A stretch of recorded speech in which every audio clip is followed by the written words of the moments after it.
Well, welcome to Property and Paper Live. This is Dawn Rickaby, your host. You know, you can find me at notequeen.com and YouTube and podcast and Instagram. And please go like and follow me there if you like me and you want to follow me. If you don't do it.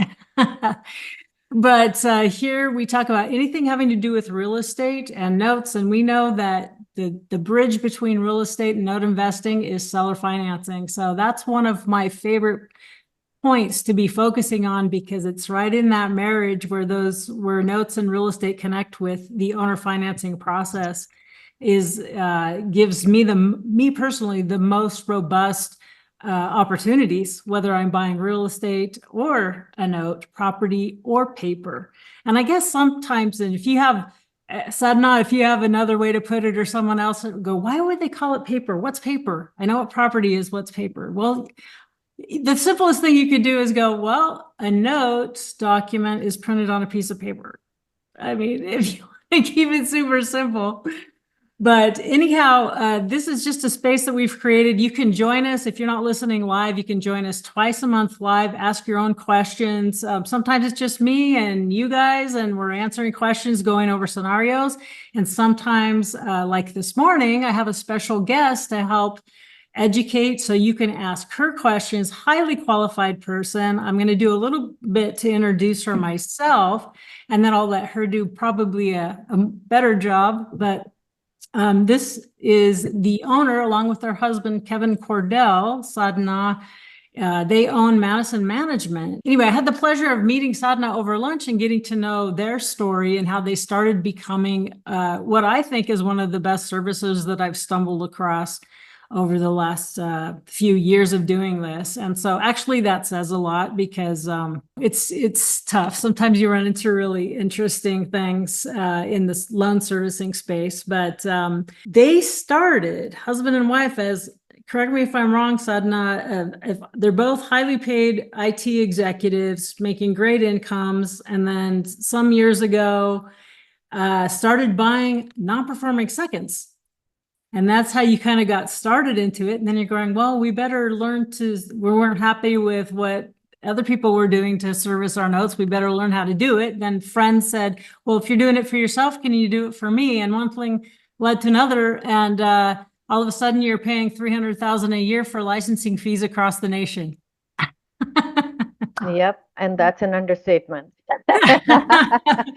But anyway, just why don't you just tell people, when you're a servicer and also you're a loan originator in several states, you've really got to stay on top of the regulations. And these days, we just can't ignore that, can we? It's becoming really crucial and devastating, financially devastating, if you're caught outside the rules. So why don't you introduce yourself and maybe speak to that piece? Because I know that's a lot of concern. I get emails, texts, hey, what are you doing about this? What are you doing about this in this area? And so I think this is a great venue for people to get to ask you, because you have to, by the nature of your business, have your pulse on it, your finger on the pulse. So thank you, Dawn. And I'm really humbled by your introduction.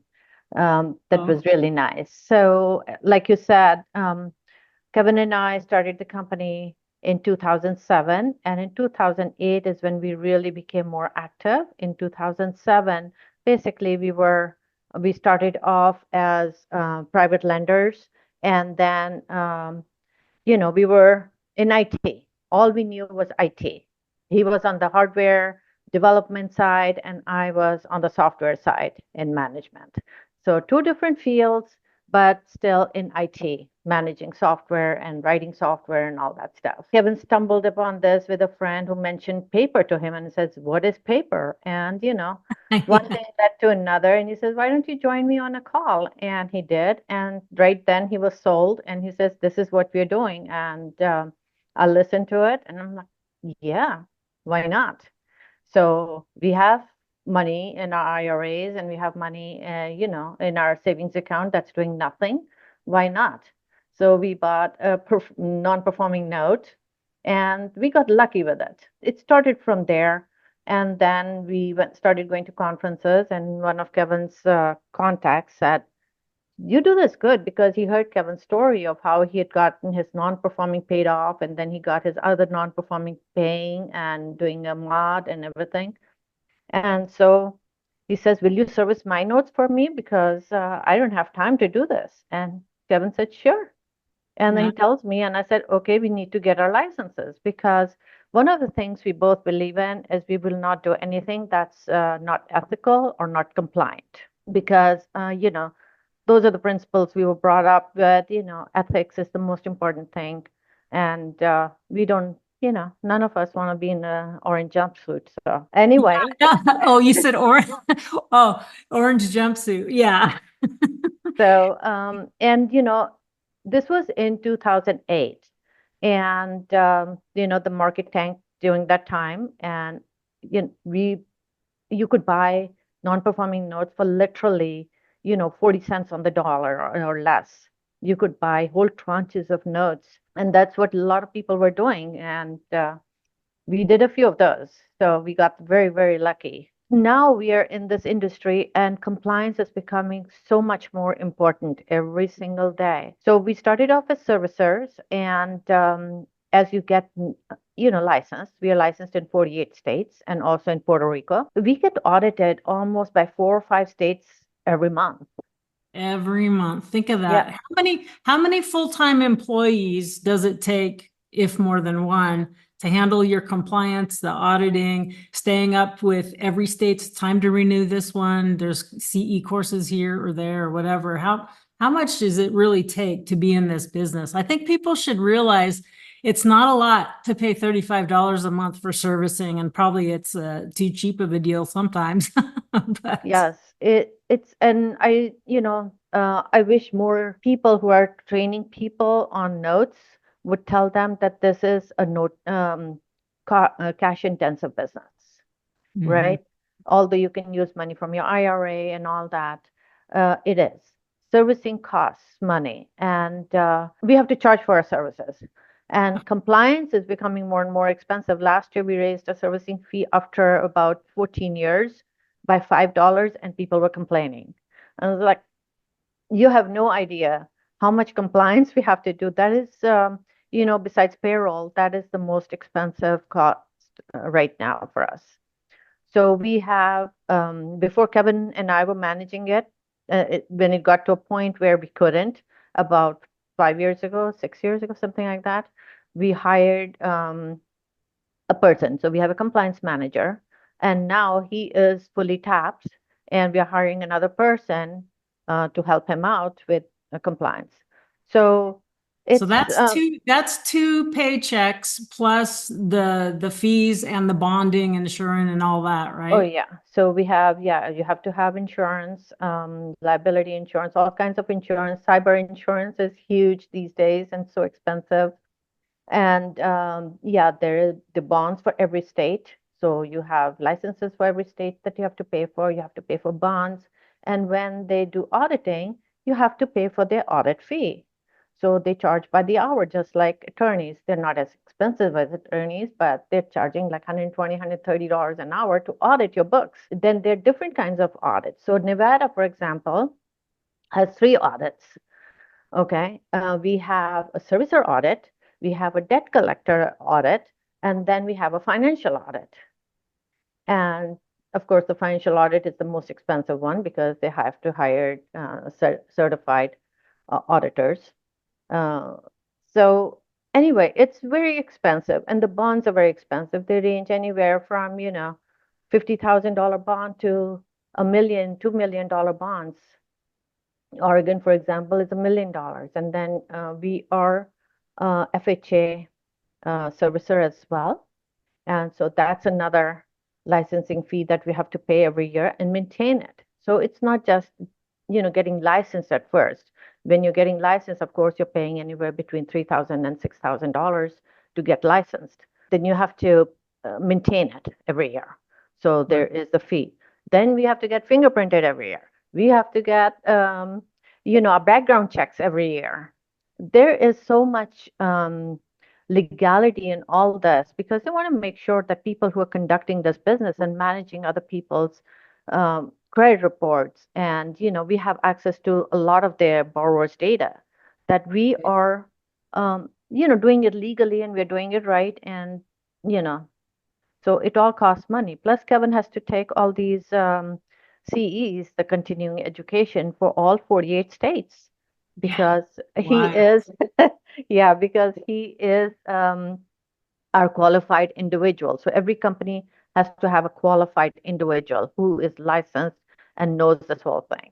So we are licensed in 48 states to service, and we are licensed in 37 states to do RMLO. If somebody doesn't know what RMLO is, it's Residential Mortgage Loan Officer. That has continuing education as well every year. I'm personally licensed in 5 states to do RMLO work, and I have to take CE for 3 states. There are 2 states that do not require it, but I have to do 3 states. So that's 9 hours every year. I think all of our eyeballs are popping at this point. At some point, it's so incredible that it starts sounding like the Charlie Brown, wah, wah, wah, wah. Like you can't believe how much you have to do. So I think you're driving the point home, and I hope you that are listening are appreciating that this is it's just an essential part of your business. Is if you're not going to do all this yourself, you have to have financial partners and investing partners in this space now more than ever. And going forward, it's just getting more and more that way. And I think, one of the things I like about you guys, especially because of the way you started just as note investors, right? So you know it from the inside out, from every which way. And you started working out your own loans. And so there can be, let's say there's a title company that'll charge somebody $15 a month to take the payment in and send the payment out. They don't have any access to loss mitigation really, or you guys can handle anything that comes up. So you think, oh no, I only buy performing notes. Well, if you've been in it long enough, you know that they go non-performing.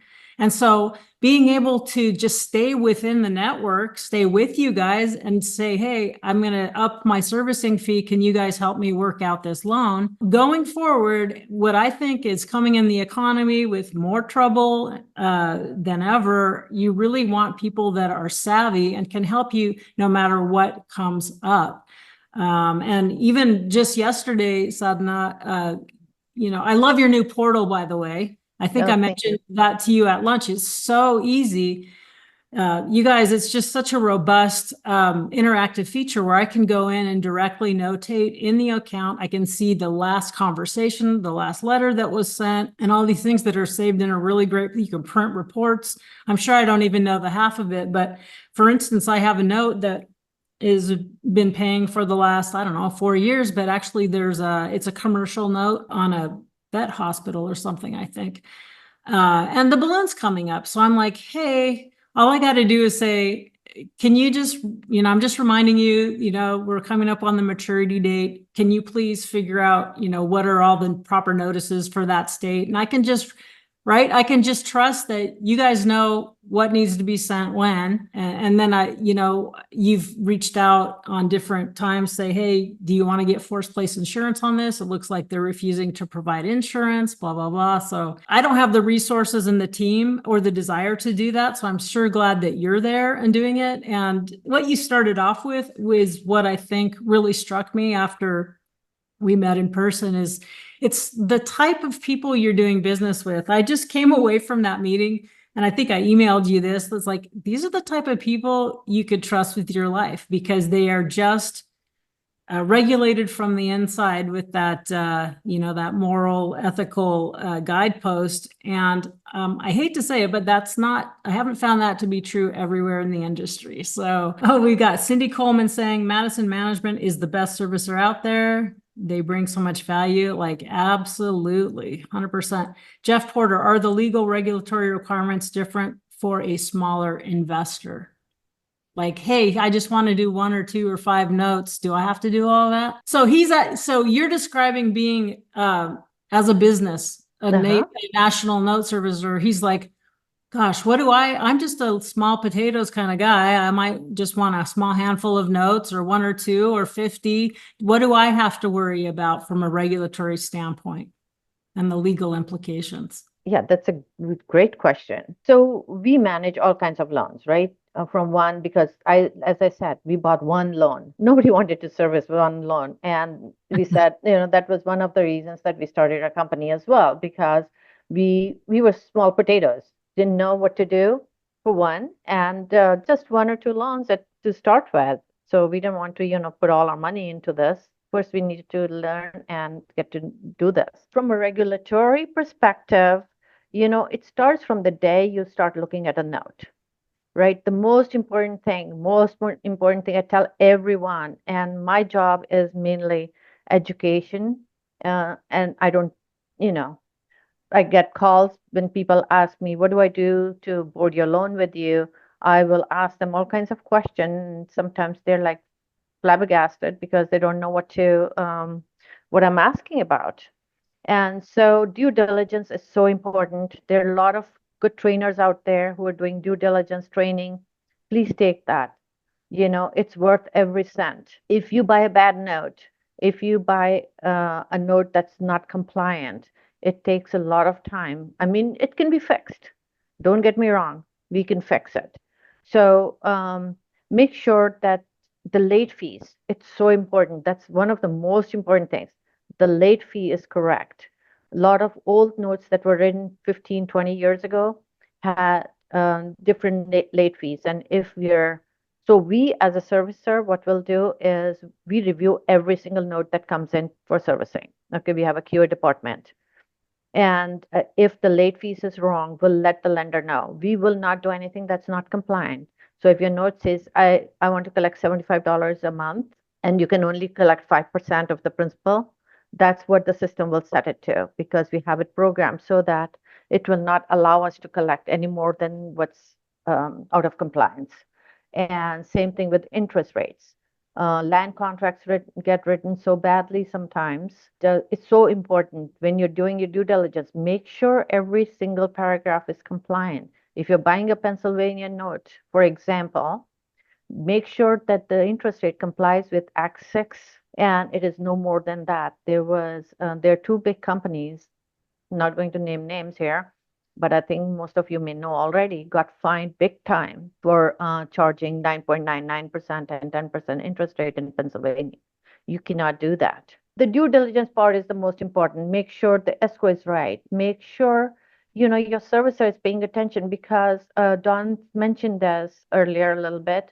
There are servicers who are just collecting payments. Okay, so they are not looking at your note. They're not making sure that you are in compliance.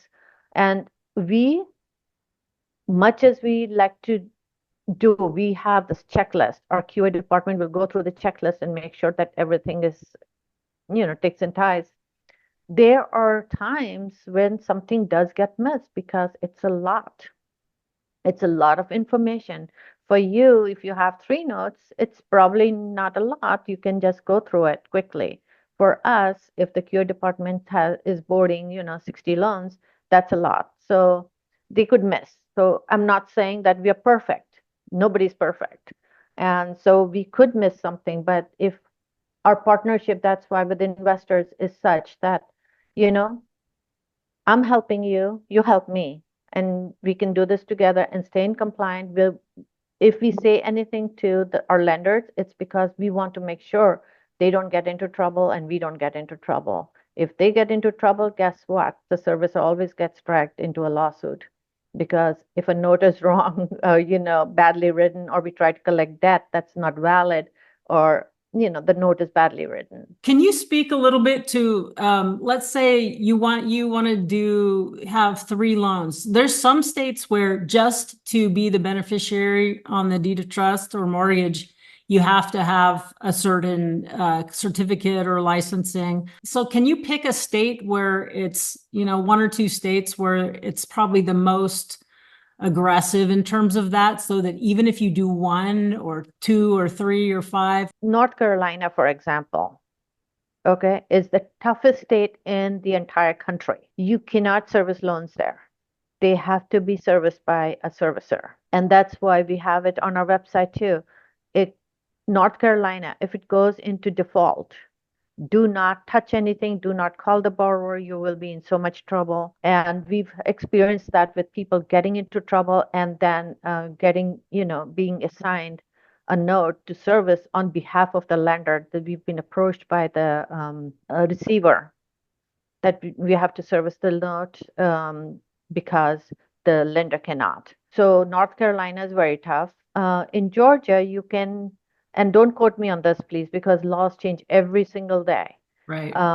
You have to, you can only do three by yourself, Before, seller finance notes. before you have to go and pay your 3 to 6 thousand to get the licensing, the bonding, or Correct. does a small investor just doing their, like if I had 12 notes in, or let's say I had 3 notes in Georgia or 4, let's say I get 4, one passed, right? Do I need to get the licensing plus the bonding, or you do the bonding because you're in business and handling so much of other people's money? You're exempt from licensing in a lot of states if you're doing seller financing. You can't buy a bank note and then be servicing it yourself because now the borrower. See, sometimes the borrowers will go and dispute something, and you might be right, they might be wrong. But guess what? You have to engage an attorney to defend yourself. Now it's going to cost you money. Again, I think the 23, 27 states, something like that, that require a debt buyer license. Yep. Illinois is one of them. Mm-hmm. Georgia is one of them. So you have to be licensed to buy debt. Forget about servicing it.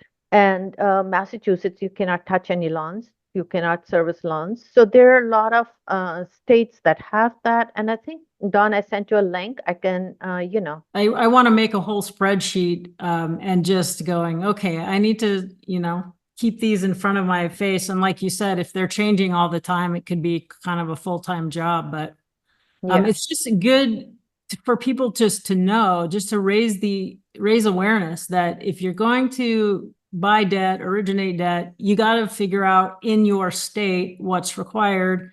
And I think the penalties can be quite high if you're caught without, like $4,000, or I don't know. There's fee if it's like, hey, you're on a note, or you're not even, maybe you're even having it serviced, but you're on a note in this state, such as Georgia or something, but you don't have a debt buyer's license, so we caught you and now pay up, right? The penalties Yeah. can be pretty stiff. Yeah, and you can always go to your Department of Financial Institutions for your state, and they have all the regulation and licensing requirements. They'll tell you real estate license. And then under real estate, there are different departments, right? There's servicing, there is, title companies, escrow companies, and all that. They'll list it, who requires licensing and what kind of licensing you're supposed to have. A lot of them do not list debt buyer, but and what we've done and what you could do too is email Department of Licensing and ask them, what do I need to to get a debt buyer license? Illinois is a wonderful state to buy debt in. It's beautiful, but buying lines of credit loans there is becoming a hassle because there's an attorney who's figured out that you can make a lot of money by suing people for buying HELOCs because they're trying to class it with credit card debt. And it's not, because credit card debt is not secured, whereas, a HELOC is. Majority of the times. There might be HELOCs that are not secured, but most of the time they are. And so you want to be careful where you're buying, ask people, talk to people. Most of you have training as trainers. Yeah, I just want to quickly address two questions that are there. Could you explain what RMLO involves? RMLO basically involves originating a loan. Okay, so when you are doing seller financing, it is good to have RMLO services. And what that involves is underwriting a note and making sure that the borrower has the ability to repay. That is so important. Everywhere, in every state, you are required to make sure that the borrower has the ability to repay. And there are a lot of companies that have gotten into trouble just for that reason, that they haven't verified that the Right. borrower had the ability to repay. They can't have a $2,000 income per month and they already have $3,500 in debt. They will not be able to pay that loan, right?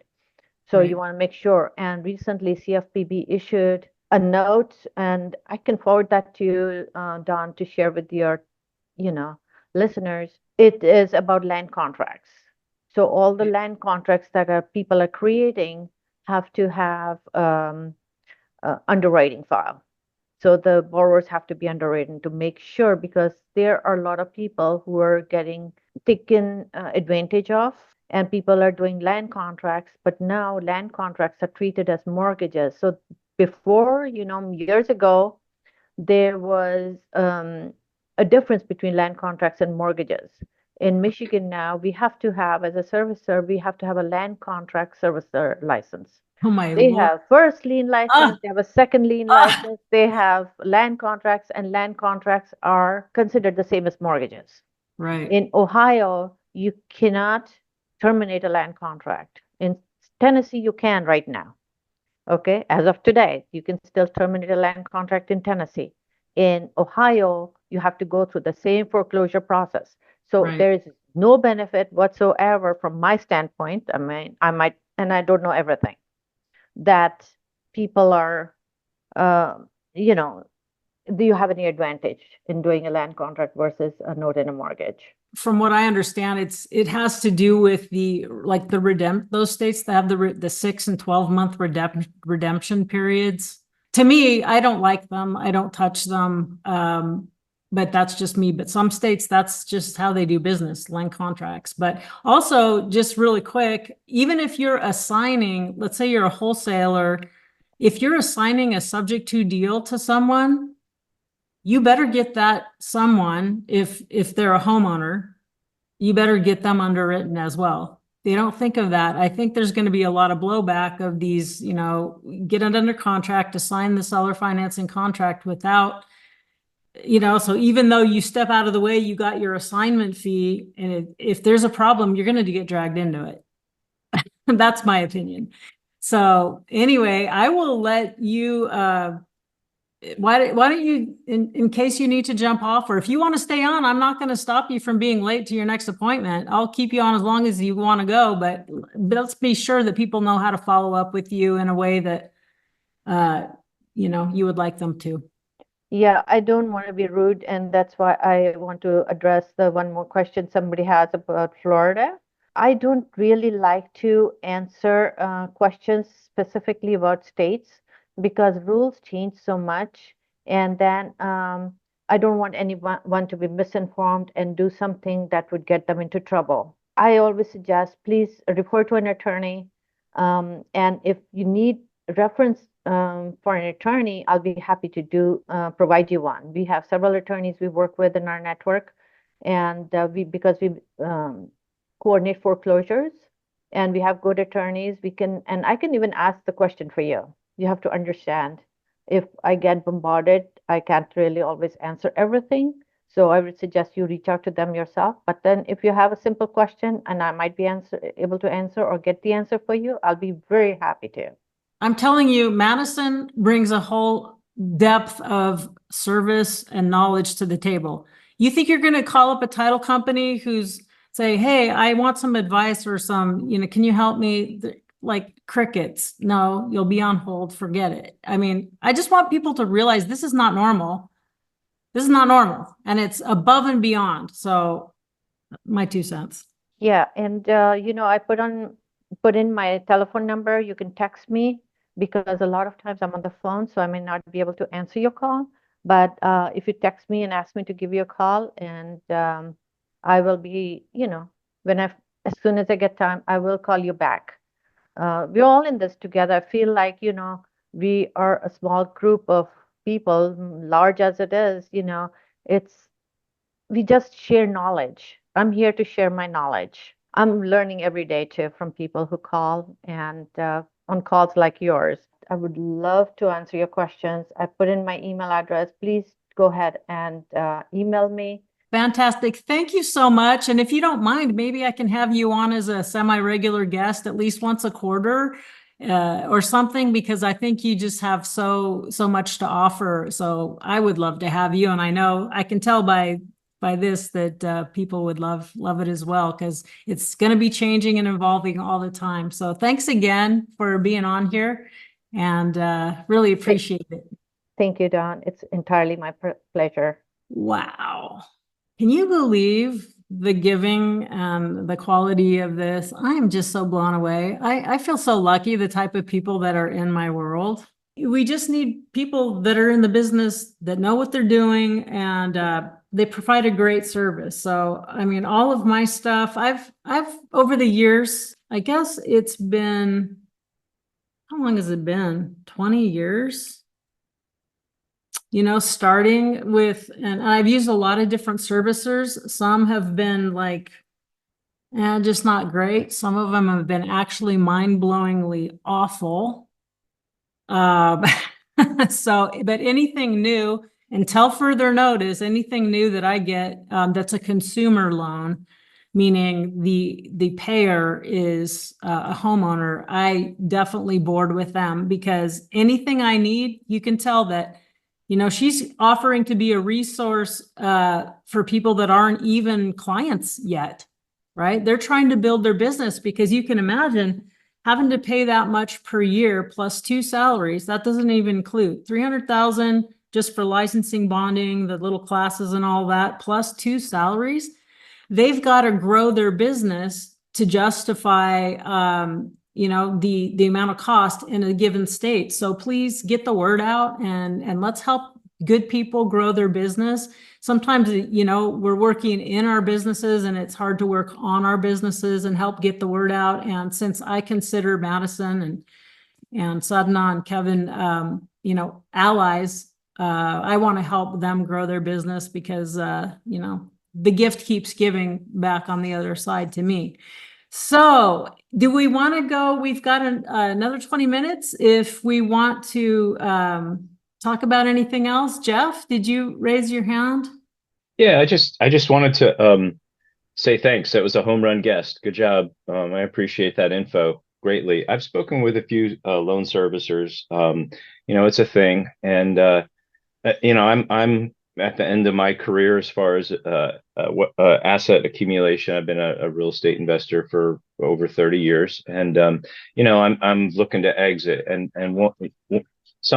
this is an exit. So I have I'm like, oh great, I listened to you a bunch, and I did a little research. I was like, good enough, let's go. And I had an opportunity to do 2 seller financing deals, and I did them. And I did them with a guy I was trying to help out. He was trying to get started in the business. It's overwhelming. Just getting involved in buying property is overwhelming. There's so much information now.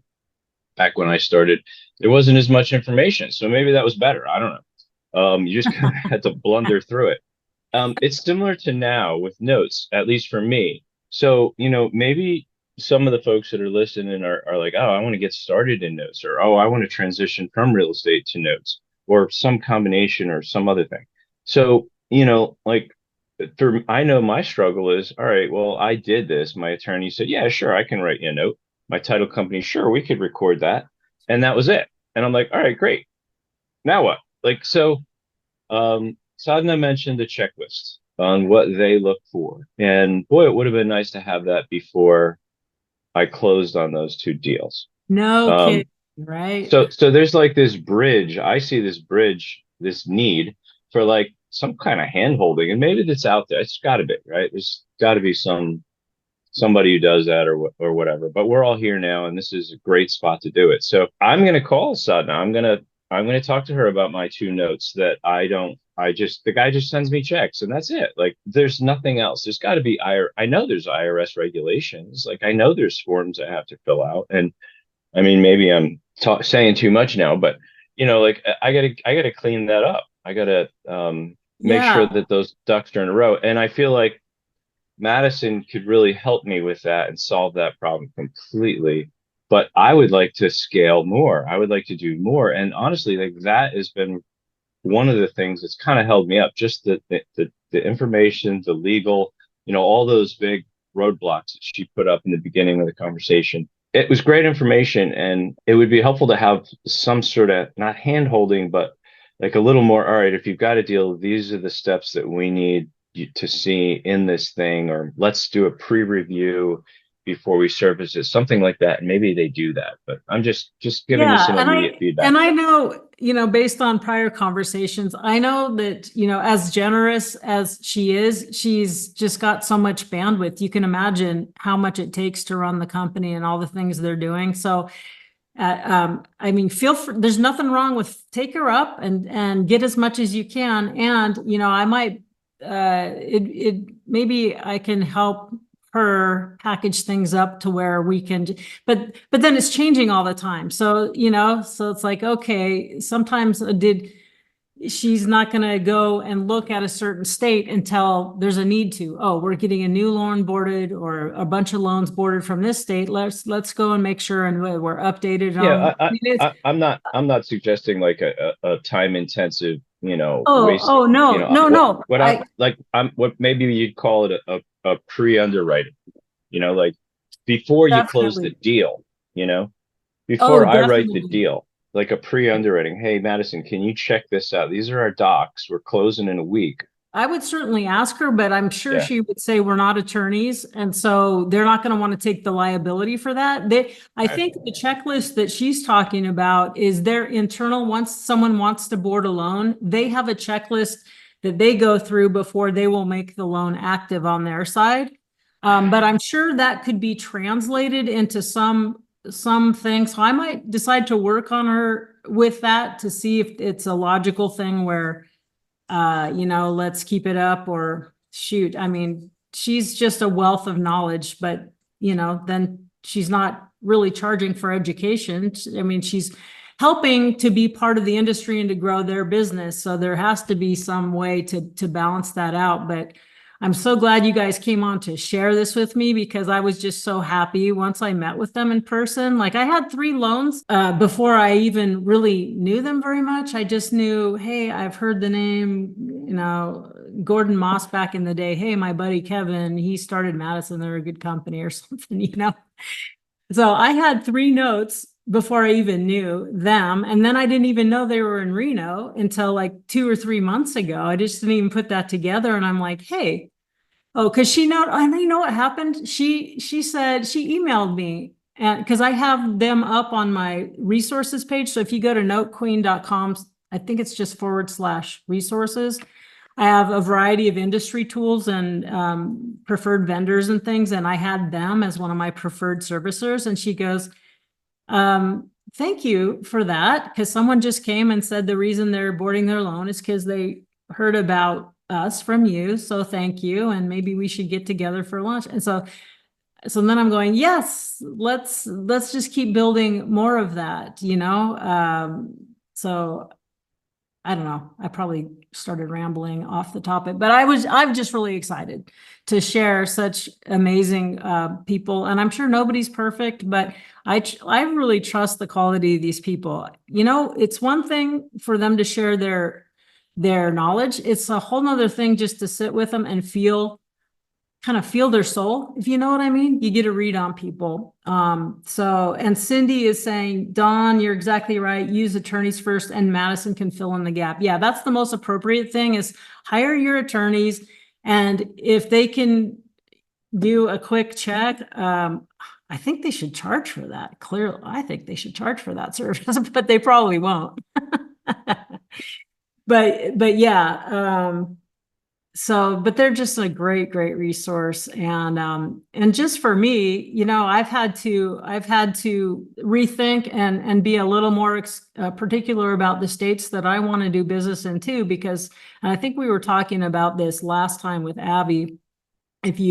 That finally got up. I have tried a new media company and it just took forever to get Abby's thing up, but it's on YouTube and it's out there. That was a great interview with Abby last time. So we touched on some of the similar things here with Sadhna today, but there's just some states and some issues don't think I'm going to want to deal with. I think Walter Wofford used to say this. This is not an eating sardine. This is a trading sardine. This is a get it and get rid of it, get in the middle, make a fee and get out of it if that's your business model. For me, I've been more of a buy and hold with financial partners with deals, just like with property. In fact, I just picked up I don't do a lot of this. I was surprised that I did this, but I bought a rental property less than a week ago, finally closed, because the price was just too captivating. And the only reason I got the price is because there's title issues, irreconcilable title issues. And so my exit on that,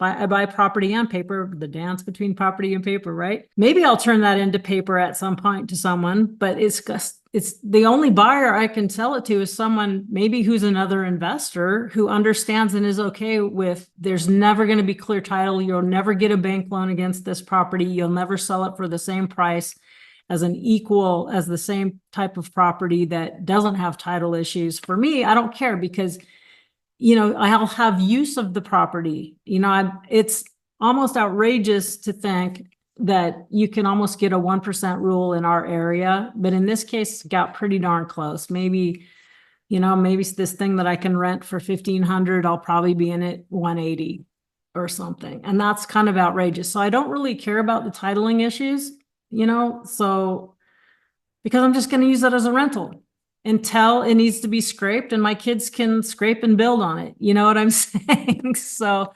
there's also, and actually Abby and I, we took down a couple notes together where it was the hairiest, one of the best deals we ever did. It was the hairiest, horriblest thing that I would never tell anyone else to buy, but we did it with our eyes wide open and we got the price, and it's like outrageously amazing in terms of profit potential. So anyway, just things to talk about or think about, whether you're in real estate or notes, or you kind of swing, in between like I do. It's just like whatever comes through the door, we can do something with it. Thank you so much, Jeff, for your comments. That was great commentary, and I'm sure a lot of people can relate to you. I'm really super glad. Looks like we might be done for the day. So anyway, thank you so much for being here and for listening. And once again, if you're not signed up over at notequeen.com, please do so. You can always sign up for the next Zoom by going to propertyandpaper.com. That will automatically link to the next live Zoom call that we're going to have. And thank you, Cindy. You're awesome too. So anyhow, till next time, go out there and create financial solutions, just one mom and pop to another. All right. Take care, everybody. Have an awesome weekend.